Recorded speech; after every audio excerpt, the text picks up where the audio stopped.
我觉得呢，像师父这样一代的高僧呢，他对于我们的这种呢平凡的这种呢俗家小子了，他能够用这种爱语，他不吝惜了，给我们鼓励，给我们赞叹，我觉得他真是了不起的。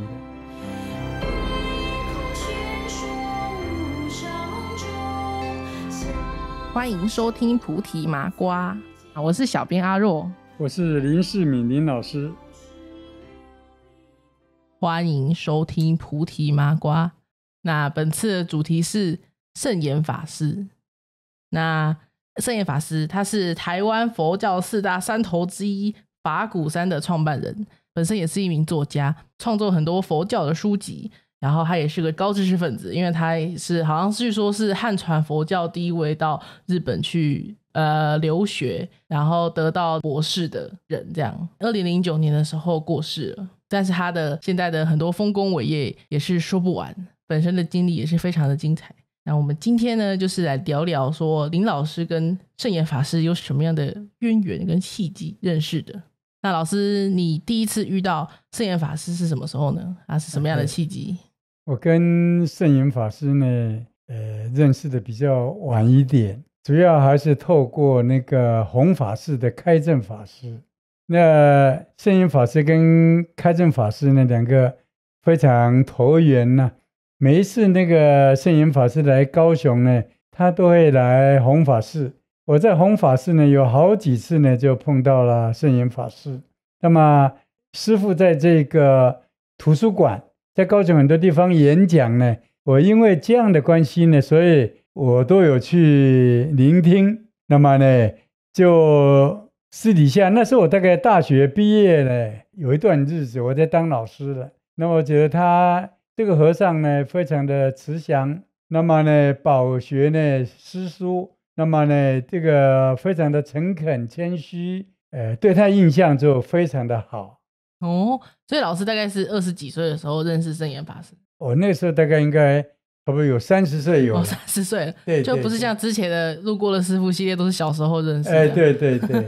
所以这个师父呢，就是我呢，几乎是快要到中年了，我才有机会呢，认识他。就是在开正法师那边认识的吗？是。那认识的当下有聊聊吗？有，就是跟他讨教了很多的问题。比如说学佛人呢，跟这个家庭要怎么样兼顾啊？那么这些问题呢，我发现他解得非常的得体，跟我的理念呢可以说是非常的相近。后来我呢知道他在纽约呢，他有那个纽约的禅中心，因为我这一辈子了，可以这样讲了有大概6、7次的机会呢到纽约去。那我也知道呢，圣严法师呢在那边呢有指导很多那个美国人坐禅。可是你晓得了，我对禅呢最怕，坐不太住，因为我对，因为我是属猴的，我真的是坐不太，没有办法坐了很久了，所以我去过他那边呢，都是过门而不入，再看一看，又知道说呢有这么样一个禅坐中心，就没有去。后来他在这个龙禅寺啊，也有举办很多年的这个禅坐。我有很多学生呢都有参加，那么呢就是有一年呢我路过那里了，我就进去了。进去的时候呢，我就呢写下我自己的名字，一个字条，那么呢写给那个龙禅寺的他的侍者，说有一位叫林世敏的想来拜访师父。那师父呢他就真的出来了，他刚好有一个空档是怎么样，他出来呢就等于接见我了。所以那次呢我就觉得非常的感动。我呢常常就跟人家提起说呢你看看我这个名字还蛮管用的。去到那边呢，师父在百忙之中呢还来跟我呢聊天，还请我喝茶。居然。好，那老师觉得圣严法师的个性是如何呢？在圣严法师我刚刚讲过了，他和蔼可亲，他真正的是一个学者，真正的在我看起来了他呢真的待人非常的和蔼，我没有看过他跟人家争辩，他同样没有看过他发过脾气，这真的非常非常的不容易了啊。他呢，我看他的那个学师的历程，就是他的回忆录了。他有提到呢，他当年要到日本去留学，那么很多人呢不看好，因为呢那时候在他之前有好多好多的师父啊，比如我知道的，比如说瑞理法师，后来的林传芳林教授，那像那个轻松法师，那么后来的张曼涛张居士。他们去到日本去呢，后来都还俗了。那何况呢，师父呢，他以前在大陆呢，他出家，对不对？后来跟随的军队，他还俗参加军队，为什么？要不然他可能没有机会来台湾，要跟着军队才能到台湾来。不过他当兵的时候，他就讲了，我将来还要再当和尚。对，没错。那么呢，这个我刚刚讲到了。林传芳林教授还有张曼涛教授，他们虽然还俗了，可是就我个人，我并不认为他们呢，道德上啦，对不对？有什么样的缺失？我从来没有这样的观念。我认为这个林教授还有这个张教授，他们在对于佛教的贡献仍然是不可磨灭的，照样呢是呢传世久远的。因为这两个师父我都有接触过，我高中就接触过瑞理法师，他的著作呢影响我呢非常的深。张曼涛居士呢，在我大学的时候，他就写很多的文章在中央日报，替佛教发声，就是有人呢故意去污蔑佛教，去误会佛教，他就写文章呢来怎么样，来反驳，来说明，来澄清。那时候我刚好是大学大一大二大三的时候，我在中央日报，我在前一集呢有提到，我也投稿写过很多文章，所以我呢对他们两个这个师父都很的佩服。那么我们这个圣严法师他从日本回来，得到学位回来了，他的求学过程其实并不是很顺。我们知道他的指导教授呢，大概是因为生病了怎么样呢，就不在了。那在日本他们那个传统呢，如果你的指导教授呢不指导你了，大概你这辈子呢就没有人再继续指导你了。不过呢，圣严法师呢得天独厚，他有福报，就有人继续再来指导他。那然后呢，他呢学成归国，那么呢为佛教做了很多的事情啊，譬如说法鼓山啊，他在法鼓山慢慢的建设，他推广了所谓的一样的是人间的佛教。尤其他在禅的这个区块，他呢琢磨，他致力，他努力的非常的多。他呢，我看那个一般的认为说呢，他是譬如说曹洞啊，还是什么临济宗啊的这个传人啊。在我看一个禅师啊，我不管他是不是哪一代的传人，这对我来讲，我认为不太重要。我认为说他在禅的方面有没有真正有做出贡献？圣严法师可以说呢，当代的知名的有成就的够资格被称为禅师的一代的大禅师，可以这样讲呢。因为呢他对于禅的理论，他对于禅的著作，我不敢说我有深入的研究，可是我拜读了很多，我认为他呢真正的够格，而且他真正的算是一个有开悟的禅师了。评价很高。老师刚才讲到有在报纸上刊登文章嘛，我看到那个圣严法师在网络上资料有说，圣严法师之前有跟别人比战，然后是关于基督教跟佛教的差别，然后他们就一来一往这样。OK 还蛮有趣的。讲到这个东西呢，我认为说一个佛教徒了都常常想要替佛教发声。我年轻的时候呢甚至于亲门踏户到人家基督教堂去找人家那个基督教的牧师辩论。哇，真的，我下课那高二了，我的背着书包呢就是呢去找他单挑了。可是现在我不会去做这些事。我认为尊重别人包容别人呢是非常的重要。那么呢，圣严法师他是学者，所以他呢是站在学者的角度上去呢做这样的一个澄清也好，前面呢这个辩论也好。据我所知了哈，上国席就是天主教的，算是不只是神父，而且是一个呢天主教里面非常重要的一个教宗，这台湾的总管，他们的组织我不太认识了，因为我有一次去听那个音乐会啊，上国席这个善主教呢，他主教，他就坐在我跟义儒的前面。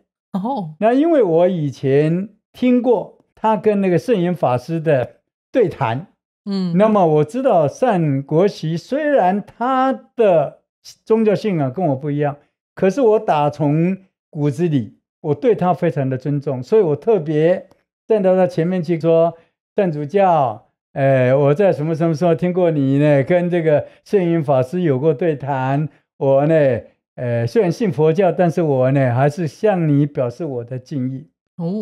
因为他们都是怎么样入世的，他们在人间虽然受苦受难，晚年呢都生病，但是他们都甘之如饴，他们不会去埋怨上帝，也不会去埋怨那个菩萨还是佛呢没有对他们特别照顾，他们都没有这样做的。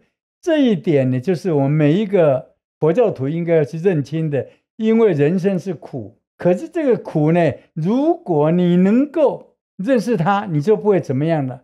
我们知道圣严法师有4句的名言，叫做四他你现在查网络他第一句说呢，烦恼来的时候，痛苦来的时候，第一你必须要面对它，你不能逃避了，对不对？第二你要去接受它，第三呢你要好像去解决，去面对，去怎么样去解决它了？到最后你就要放下它。哎呀，这个对于呢娑婆世界自以为大家都在受苦受难的众生来讲，这真是太重要的一帖妙方了。面对它，接受它，处理它，放下它。圣严法师对他自己做到了。他呢晚年的时候，人家说呢，你可以换肾，他这么说，我年纪大了，肾脏留给需要的年轻人，这是何等的胸襟啊！你想想看，那不容易的，真的那么他一直到最后，他都是呢怎么样子，不会怨天尤人的。我们过去在讲苦集灭道嘛，对不对？所以人生的一切苦都自己所造作的，但是我们不知道我们过去造什么东西，所以我们不要去埋怨，对不对？我们概括承受的去面对它，去呢解决它，去接受它，去放下它，这一点呢非常好。那么呢，他跟达赖喇嘛也有4季的对谈，这个4季的对谈呢，我也有看，也有很详细的去听。我认为他们2个真的汉传、藏传的2个非常重要的代表人物了。他们呢非常的客气，非常的谦虚，可以说是惺惺相惜了，对不对？互相尊重对方，对不对？那么接纳对方，那么各自表述，提出自己对于佛法、对于佛学方面的见解，我认为给后代的人很大的启发。这留下来的是后代佛教徒非常珍贵宝贵的遗产。圣严法师似乎有帮林老师的书写过序是关于这个我都觉得非无上的光荣啊因为我的书呢平常一般啦，那么呢跟师父当然不能够相提并论啦，但是呢有他的这个序的加持啦，我呢觉得呢光荣无比，真的。那么讲到这个又有一段因缘啦，就是说呢有一次我呢就是写完了这个再续学佛百问，我这3本书啦，一个是学佛百问，一个是续学佛百问，第3本叫再续学佛百问，那加起来100不就300吗？我后来又把它呢合成一本叫做学佛300问那师父呢他给我写的序文中有特别提到，他说他以前也很想写像学佛问答这一类的书了，可是他事情比较忙，所以他说呢，就让我先写了。哎哦，意思是这样子的，我觉得不好意思，如果早知道师父也想写的话，我就不敢写，我哪敢写呀？就让师父去写这样子的。那次我到龙禅寺，我是抱定怎么样子，要呢请师父来帮我写序。所以我去的时候呢，他照样的非常慈悲，那接见我。他接见我的时候呢，我就跟师父表达了我的意愿，师父呢一口就答应，他完全没有犹豫，那说好，我帮你写这样子。那我呢就赶快从我的口袋里面拿出一个小的红包，要来谢谢这个师父。他说呢，不能收的啊，我不能收的。那我那时候不知道怎么干，吃错药了。我突然间冒出怎么样的话呢？对师父真的是太不敬了。我说师父，这是我给师父的稿费了。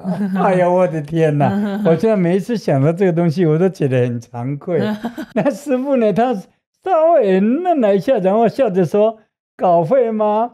他就说：“我的稿费没有这么便宜。”人家没这么便宜。我就知道我说错话了。我当下马上给他五体投地。你知道我呢，这辈子我对出家人那个五体投地有两种情况。第一，我的皈依师父。第二，真正在我的心目中无可取代重要的，这是我个人的比较分别啦。我才在那当下，为了要表示我自己的忏悔了，我说师父对不起。那这样，师父呢，他当然是既往不咎了。是不是阿若也来帮我念一下呢？他帮我写的这篇序文呢？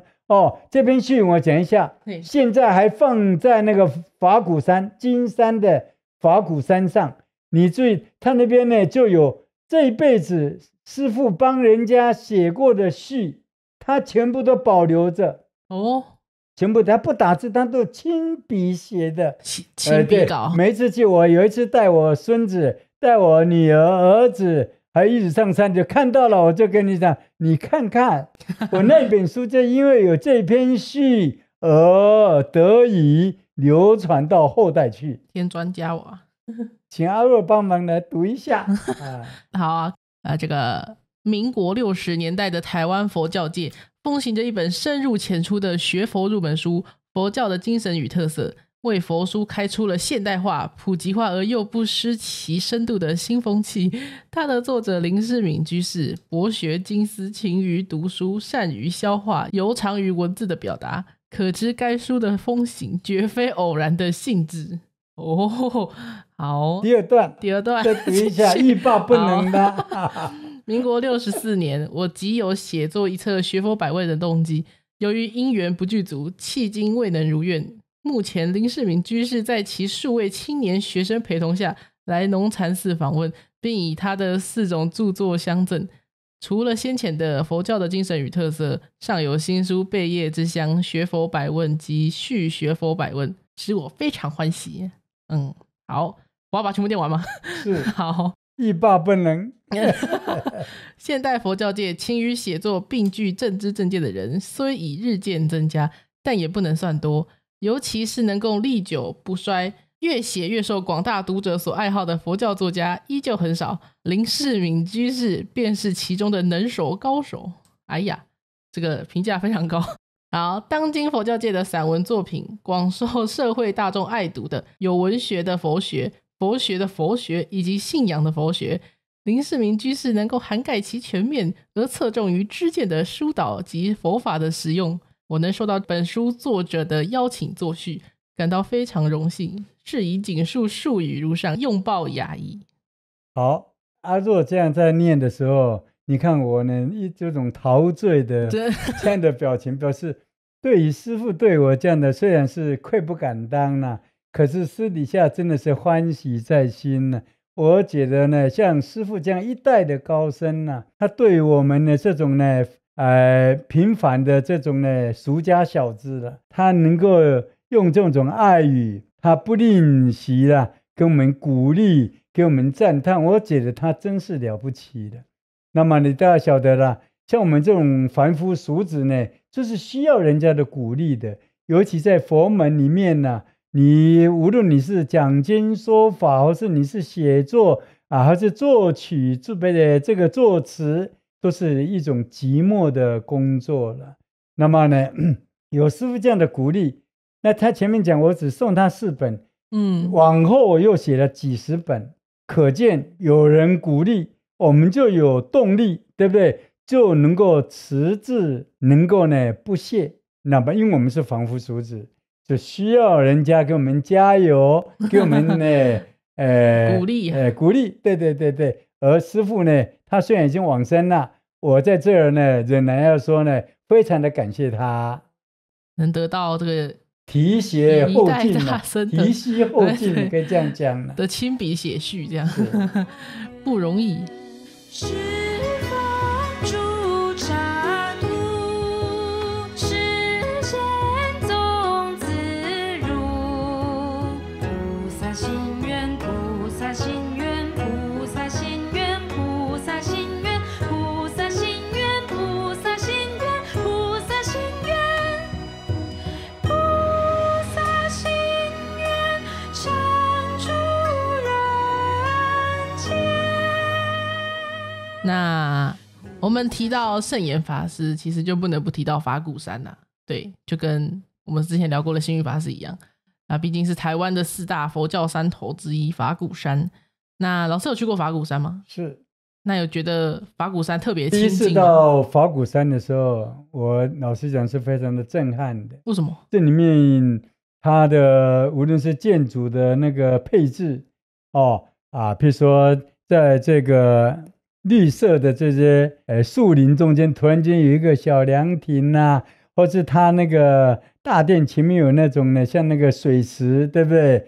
那我现在想呢，晚上的时候就一轮明月映照在那个水池上，那是何等的气象呢？对不对？所以我在想，这呢就可以看出了，我们平常台湾很多佛寺看起来比较俗气一点，不能这样讲了，抱歉了我现在就是呢要比较一下，就是到了法鼓山呢，真的是一踏入那个地方的心情，自然而然的就呢怎么样子，就很平静，自然就那种虔诚的心呢，自然就会永生在我们的胸臆里边了。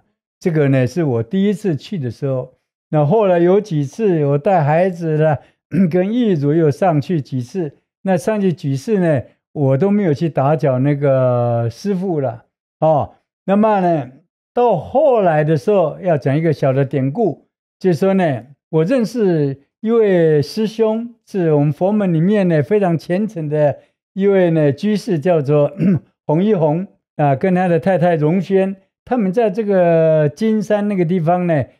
有一个道场了，等于是他们自己的家一样的一个别墅了，那个叫仰山向度。那么呢，我因为透过几种因缘，就有机会去那边好几次去喝过茶。那么呢，他们呢很慈悲，就要了我一套书，我几十本的书，他们就要了一套。我想我那些书平常呢。也没什么人要看那么所以呢，竟然有人要整套的，我就非常的高兴就给他送过去。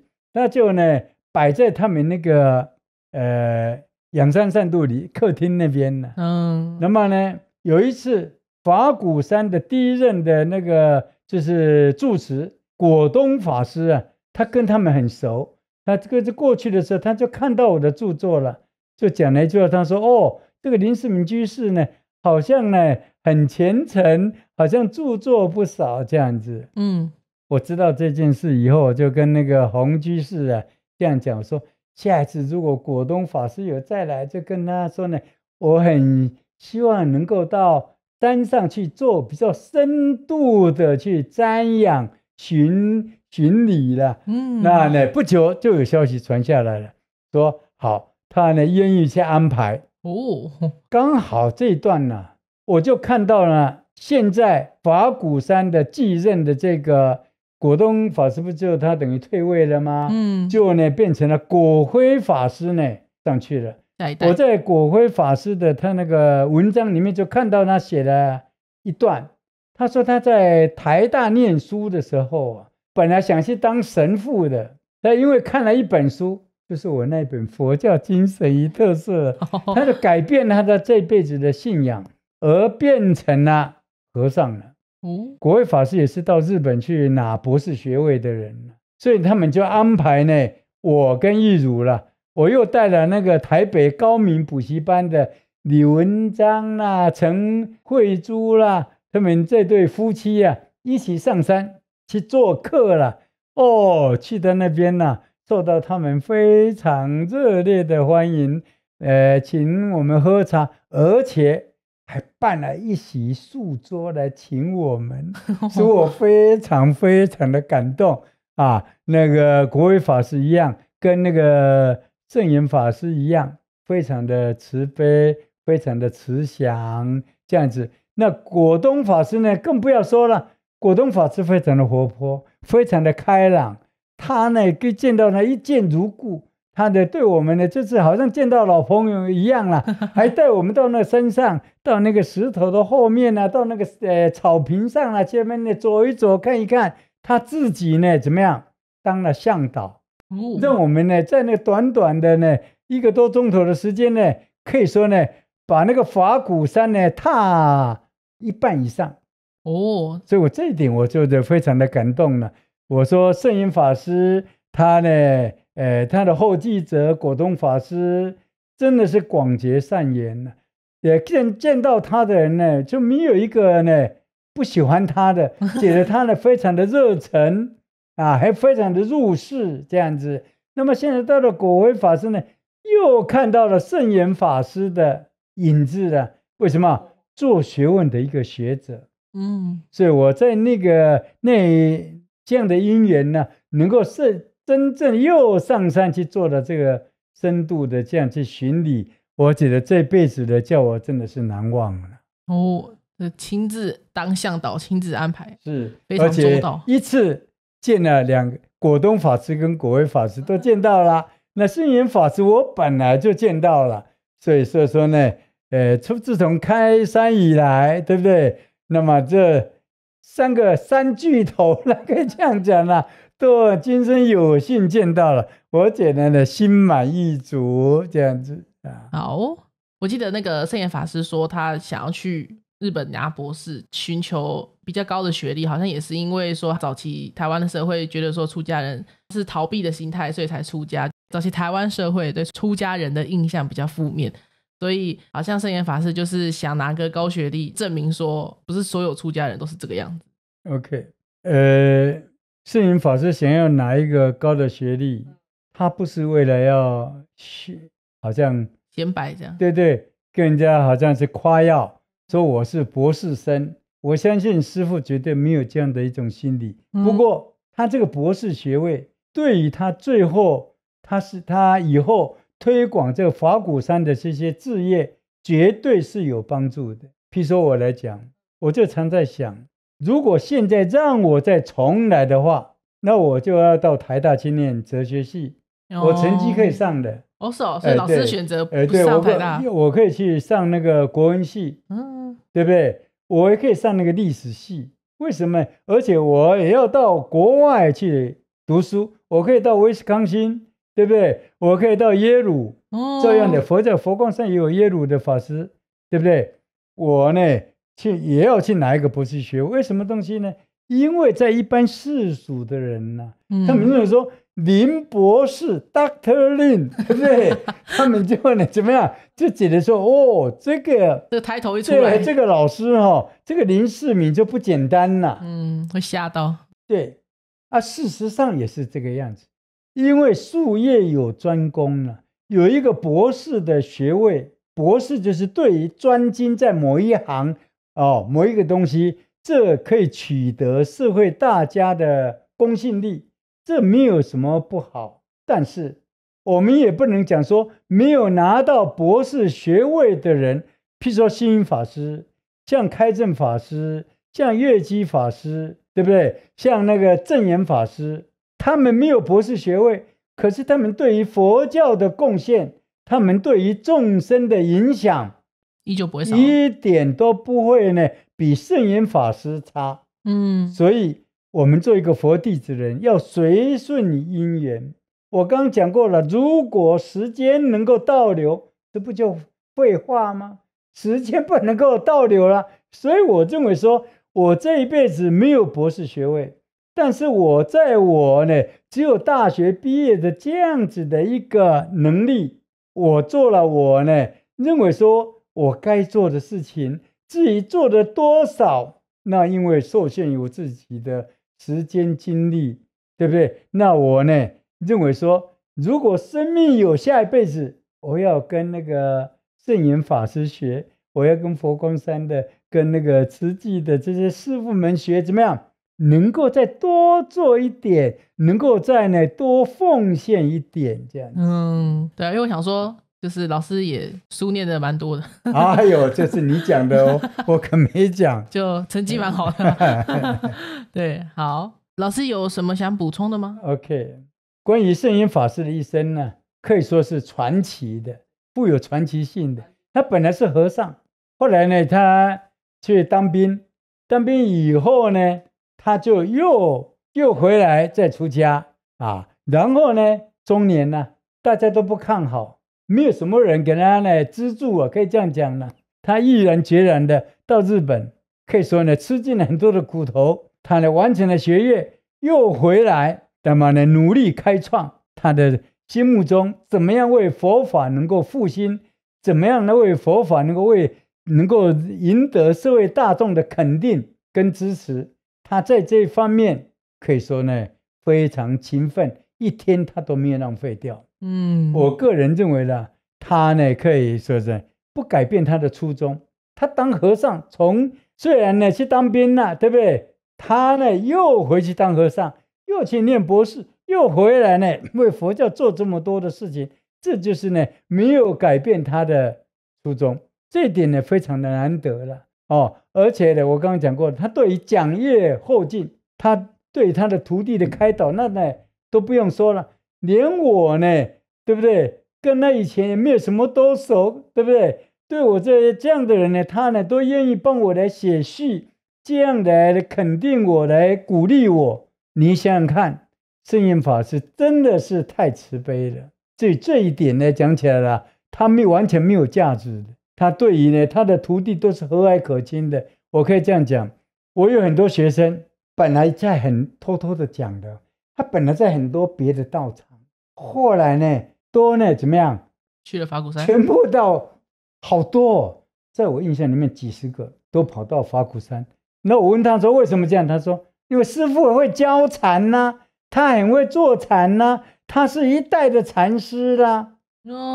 当然啦，我没有讲说我这学生们呢，他们这样做对不对？这不是我讲的，对不对？有些人他们比如说认同法鼓山这个慈济的像这个佛光山的，照样你可以从法鼓山呢再改头那个佛光山也没有问题啦，对不对？这就意思什么样？